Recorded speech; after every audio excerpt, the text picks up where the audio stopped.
summer, about the middle of July, things start to change here in the state of Michigan. Things go from lush, green, blooming, beautiful, to that drain that we start to see hit grass and trees and plants as the heat kicks in, the rain dries up, and things start to live their last moments of beauty before we enter into the death of August. Well, this summer is a little bit different because of the extreme heat wave.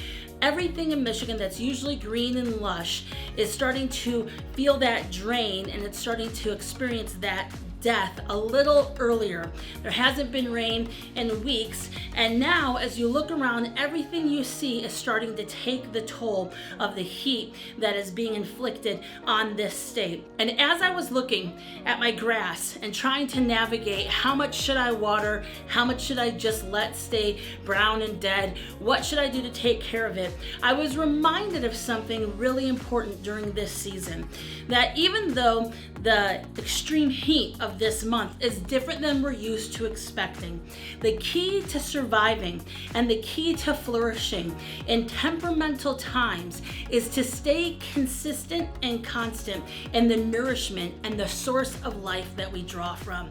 I think all of us can look back on the past 5 months and even going into the next couple months and say, we are in a temperamental climated time. We're not sure how things are going to pan out. We're not even sure how we've processed the last couple of months. And some of us are starting to feel the drain, the wear and the tear, and even that depletion of life, the depletion of nutrients coming to keep us sustained and satisfied during this time.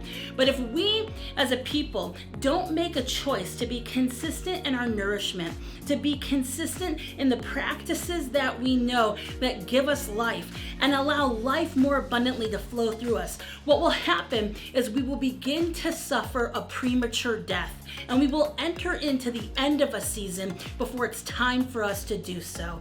During this time, and in this hour here in North America and on the earth, it is vital for us to go back to the daily disciplines, the celebrations of discipline. I remember years ago, I read the book by Richard Foster, A Celebration of Discipline. And if you've read it, you know that he talks all through the power of spiritual disciplines in the believer's life and how that can offer so much strength, comfort, consistency, and assuredness in the times that become perilous or times that seem like they're just trying to compromise even who we are. And during this time, I'm reminded of that book. I'm reminded of the power of consistency, the power of pursuing your life force, that place of nourishment inside of you.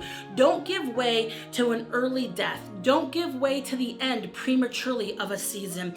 You were born to thrive no matter the circumstances. You were created to flourish and to produce life out of you no matter the circumstances. It's been in you all along. The practices that you did 3 years ago and 4 years ago that got you sounded and got you grounded and got you strong and gave you that foundation to move from, those same foundations, those same practices are needed today. What does the scripture says? It says, so we do not waste away. We do not vanish into the darkness, though our hope is being tested. No, we dig deep, we rise, we overcome. That was a little bit of scripture and a little bit of my paraphrasing mixed in. But the most important thing is that in the midst of what seems like darkness, in the midst of what seems like premature death, it is the right of the believer and the power of the believer to dig deep into the rivers of living water. Psalm 126 and 127, they echo this call. And they declare that there'll be an uprising of rivers that were frozen in the middle of the desert. So wherever you are right now, if it feels like death is encroaching, remember that it is the river of life. It is the bounty of God's refreshing, His power, His Spirit flowing all around you. The same thing that you carved out with God a year ago in worship, a year ago in your quiet time, 6 months ago in the secret place, that is still available to you today. And if you and I will dig deep and dive into this river, we will say, where, O death, is your victory? Where is your sting? It cannot find me, because I will not go prematurely into a season that I was never made to be a part of. We're called to thrive. We're called to overcome. And no matter our surroundings, no matter the heat, no matter the deprivation, we are the ones who are more than conquerors in this season and in this hour more than ever.